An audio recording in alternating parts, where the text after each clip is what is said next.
देखो पहला क्वेश्चन बड़ा प्यारा सा है। क्या बोल रहा है कि आपके पास एक रेक्टेंगुलर प्लॉट है ना, आपके पास एक भूखंड है जिसका एरिया, जिसका क्षेत्रफल, भूखंड मतलब क्या, एक प्लॉट है ना, ये है आपका भूखंड जिसको हम प्लॉट बोल रहे हैं। ये आपका प्लॉट है जिसका एरिया है मतलब क्षेत्रफल है 528 मीटर स्क्वायर। ठीक है, अब बोला है कि जो इसकी लंबाई है ना, लेंथ ऑफ भूखंड, भूखंड की जो लंबाई है उसकी चौड़ाई के दुगुने से एक ज़्यादा है। इंग्लिश में बोला है the length of plot one more. जो लेंथ है मतलब लंबाई है, इसको हम बोलते हैं लंबाई, एल फॉर लंबाई, बी फॉर ब्रेथ मतलब चौड़ाई। जो लंबाई है वो चौड़ाई के दुगुने से कितनी है, एक ज़्यादा है। अगर इंग्लिश में बोले जो लेंथ है ना, वन मोर है किसके, ब्रेथ के ट्वाइस से। तो हमें दोनों नहीं पता, तो जो जिसके बदले में कुछ बोल रहा है ना, बोल रहा है ना चौड़ाई के डबल से। चौड़ाई को हम क्या मान लेंगे, x मान लेंगे। चौड़ाई को x मान लेंगे, लंबाई को क्या मान लेंगे, 2x मान लेंगे। 2x क्यों मानेंगे बताता हूँ, क्योंकि उन्होंने क्या बोला है, जो लंबाई है चौड़ाई के दुगुने से मतलब ट्वाइस से, वन मोर मतलब 1 प्लस, पहले तो चौड़ाई का डबल मतलब 2x, एक ज़्यादा मतलब क्या, 1 मोर, तो 1 कर दिया। तो यहाँ पर लिखेंगे ये 4.1 क्वेश्चन नंबर सेकेंड का first, length of the plot, length of plot मतलब प्लॉट की लंबाई की जगह पहले चौड़ाई लिख देते हैं है ना, breadth of plot, BREADTH, breadth of plot. Plot की चौड़ाई कितनी है बेटा, x मीटर है ना, क्योंकि इसी की जगह तो हम लंबाई तक पहुंच रहे हैं। लंबाई कितनी है, 2x + 1 मीटर। ठीक है, अब आपको पता होगा कि जो एरिया ऑफ प्लॉट होता है मतलब आयत का क्षेत्रफल होता है या फिर भूखंड का क्षेत्रफल होता है, भूखंड का क्षेत्रफल। अभी भूखंड का क्षेत्रफल कितना होगा बेटा, वो होगा 528। ये है ना प्लॉट का एरिया। अब आपको पता होना चाहिए भूखंड का क्षेत्रफल मतलब क्या होता है, लंबाई गुना चौड़ाई, लंबाई गुना चौड़ाई। कितना है, 528। लंबाई कितनी है, 2x + 1। और जब भी गुणा में हो तो किसको इकाई में लिखते हैं, डबल चीज़ को ब्रैकेट में, x का x, ये आगे किसका हो जाएगा, माइनस का। पहले इसका गुणा किस में होगा, इसमें 2x में, तो 2 का तो 2 रहेगा। यहाँ तो आ रहा होगा ना, यहाँ तक तो आ गया। x का x में मल्टीप्लाई करो कितना आएगा, अरे बेटा लंबाई चौड़ाई दोनों मल्टीप्लाई में है तो मल्टीप्लाई में लिखा है, ये इधर से इधर आएगा, किस में हो जाएगा, बस। x का मल्टीप्लाई 2x में करेंगे कितना आएगा, 2x²। x का मल्टीप्लाई 1 में करेंगे कितना आएगा, x। और ये आंसर है। उसने ये तो बोला है द्विघात बहुपद के रूप में निरूपित कीजिए, लिखिए द्विघात बहुपद के रूप में बनाइए। क्वेश्चन नंबर सेकंड पढ़ोगे तो उसमें ये लिखा है। ठीक है, अगला क्वेश्चन पढ़ो, इसका क्या बोल रहा है,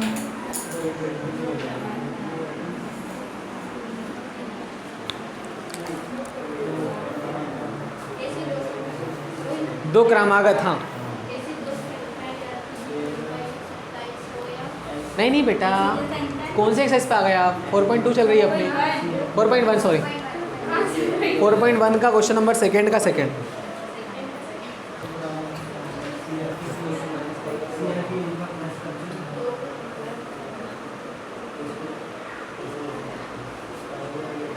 ऐसे दो संख्या है ना, क्या बोला है, दो क्रमागत धनात्मक पूर्णांकों का गुणनफल कितना है, 306 है। अब धनात्मक पूर्णांक मतलब होता है नंबर, जो हमारे नंबर होते हैं ना, पूर्णांक किसको बोलते हैं, पूर्णांक दो टाइप के होते हैं, धनात्मक और ऋणात्मक, मतलब माइनस वाले नंबर और प्लस वाले नंबर। तो हम मानेंगे पहला पूर्णांक, क्या बोलेंगे, पहला माना पहला धनात्मक पूर्णांक। पहला पूर्णांक हमेशा x होता है और उसमें 1 1 प्लस करते हो, 1 2 3 ऐसे बढ़ता है नंबर, ऐसे ना 1 2 3 गिनती, वैसे ये भी है पहला धनात्मक पूर्णांक। दूसरा धनात्मक पूर्णांक x प्लस 1। अब मुझे ये बताइए कि पहला x है, दूसरा क्या है, x प्लस 1 है, तो उन दोनों का प्रोडक्ट मतलब क्या, गुणनफल। गुणनफल मतलब क्या होता है, मल्टीप्लाई। गुणनफल का मतलब होता है मल्टीप्लाई। प्रश्नानुसार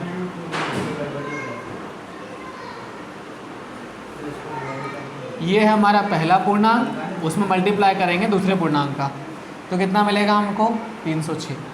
जब x का x में गुणा करेंगे तो आएगा x स्क्वायर, और x का 1 में करेंगे तो कितना आएगा, x, और a नंबर इधर आके इसका हो जाएगा खत्म खेल।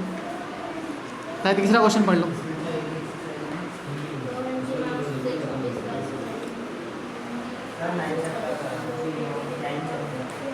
नहीं इंटर पे आ रहा है, कितना करवा दिया इनको।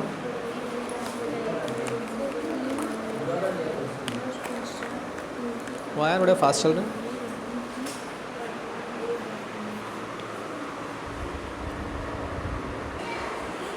देखो सबसे पहले रोहन की एज को क्या मानेंगे हम, x मान लेंगे।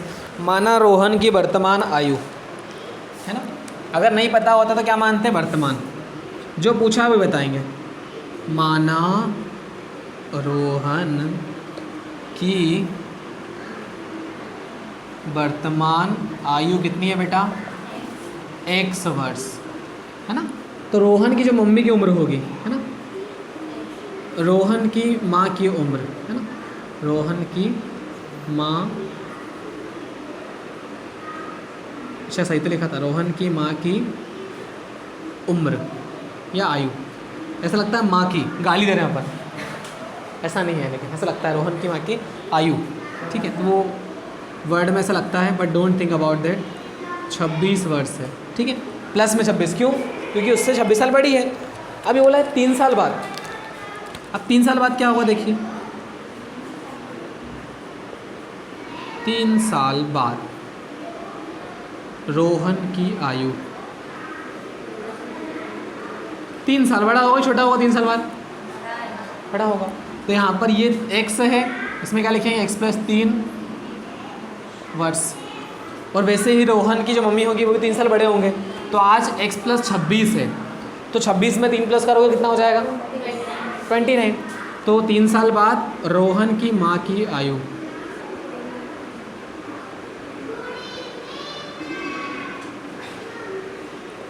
ये कितना होगा, x प्लस 29 वर्ष।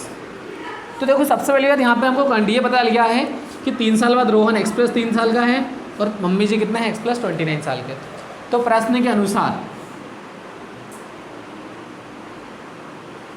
जो उनकी 3 साल बाद मम्मी की उम्र है वो उम्र, सॉरी बेटे की उम्र और मम्मी की उम्र, उन दोनों का क्या करेंगे हम, मल्टीप्लाई, प्रोडक्ट करेंगे ना, गुणनफल करेंगे ना। ये तो लिखा है उनका गुणनफल है ना, आज से 3 साल बाद उसकी मम्मी और उसका आयु का गुणनफल कितना होगा, 360। तो x का x में गुणा करेंगे कितना आएगा, x का 29 मल्टीप्लाई करेंगे कितना आएगा, 3 का x में मल्टीप्लाई करेंगे 3 का 87 आएगा, 29 3 सा 87, 12 सीख लेना। और इसको इधर लेके आएंगे तो कितना हो जाएगा, माइनस का 360। ये एक्स स्क्वायर है, अकेला लिख दो, ये दोनों एक्स एक्स वाले जुड़ जाएंगे, 29 प्लस 3 32x, 360 में से 87 जाएगा, बचेगा माइनस का 273 इजिकल टू 0। ये आंसर होगा, माइनस कर देना। 4 भी करेंगे ना, कर देते हैं, आप जीत कर रहे हो तो जल्दी से ख़त्म, जल्दी से बड़ा 4th वाला।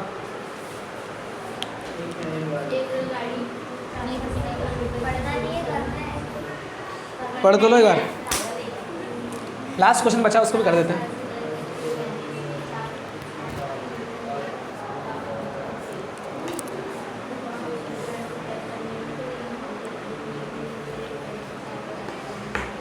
एक रेलगाड़ी 480 किलोमीटर की दूरी समान चाल से तय करती है। एक रेलगाड़ी मतलब एक रेलगाड़ी, ट्रेन, हाँ ट्रेन इंग्लिश में समझ में आता है ना।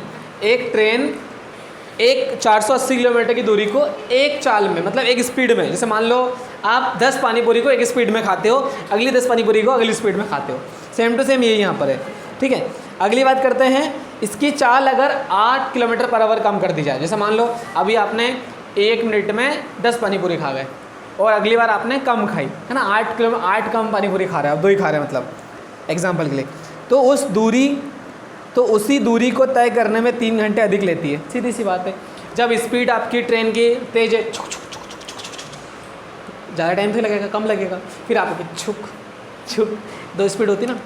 तो सबसे पहली बात अपने क्या निकालना है, यहाँ पर हमें रेलगाड़ी की चाल निकालनी है। तो हम उस चाल को क्या मानेंगे, माना रेल गाड़ी की चाल।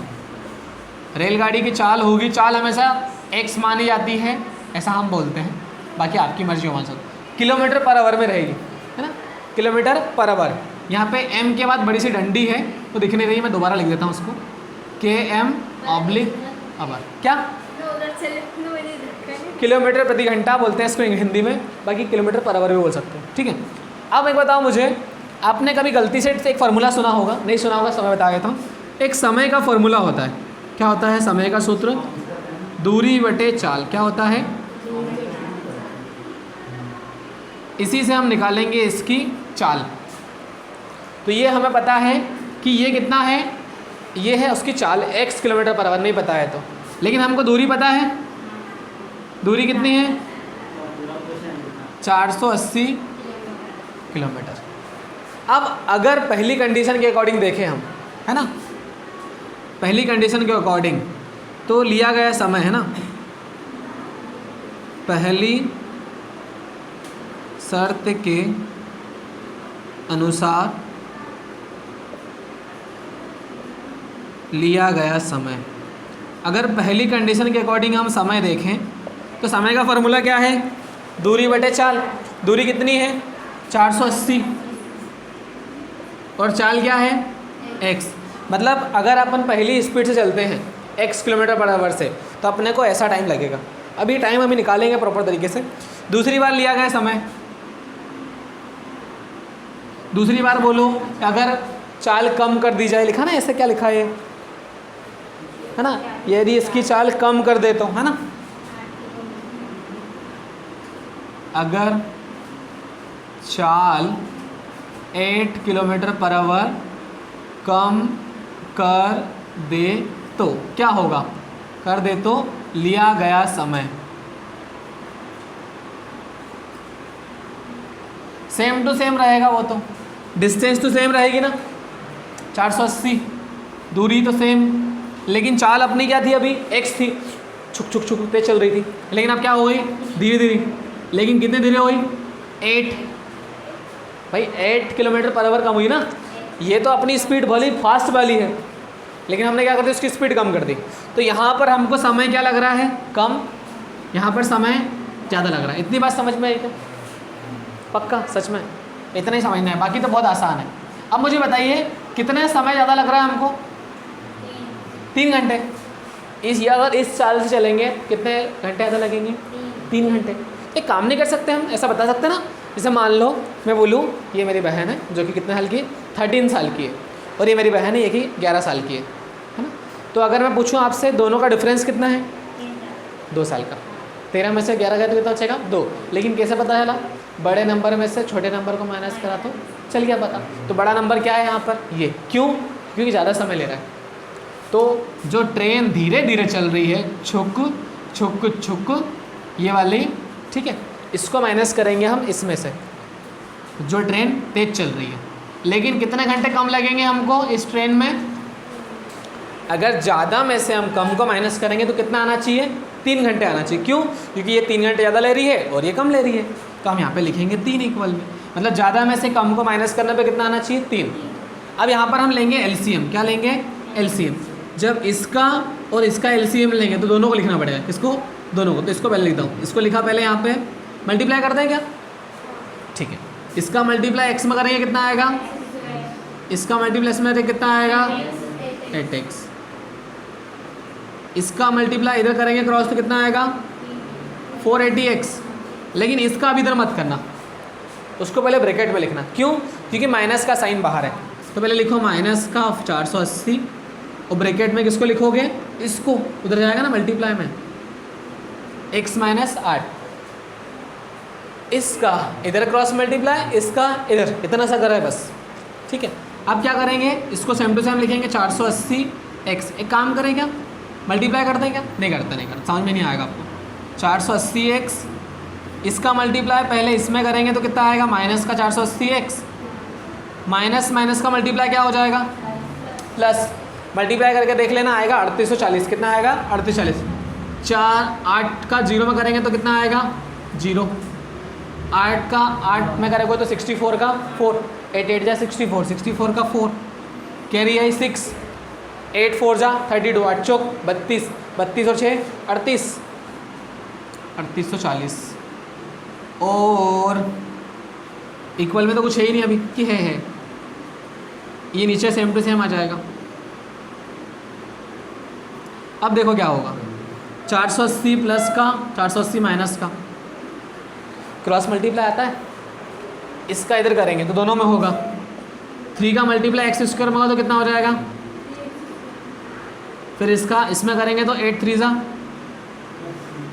24। भाई इसका दोनों में होगा ना, 3 का मल्टीप्लाई इसमें करेंगे तो एक्स स्क्वायर 3x स्क्वायर, 8 3 24, और इसका गुणा इधर करेंगे कितना आ जाएगा 3840। ये इधर आके किसका हो जाएगा, 3 का पहाड़ा आता है तो किससे डिवाइड कर देंगे इसको, 3 से भाग देने पर, भगा देने पर, तो ये हो जाएगा कितना एक्स स्क्वायर, ये कितना हो जाएगा माइनस का 8x। तो 3 से 3 कितनी बार में जाएगा, एक बार में। 3 से 8 कितनी बार में जाएगा, 3 से 24 कितनी बार में जाएगा, और ये जाएगा 3 1 जा 3, 3 2 जा 6, 3 8 जा 24, 0 का 0। अब डिवाइड करके देखना तीनों को एक से, बस। ये 3 से पहले 3 को डिवाइड करना, 24 को करना, फिर इसको करना, अपने आप आएगा। नहीं आया तो मुझे बताना, इससे ज़्यादा बता दी सवाल आपने।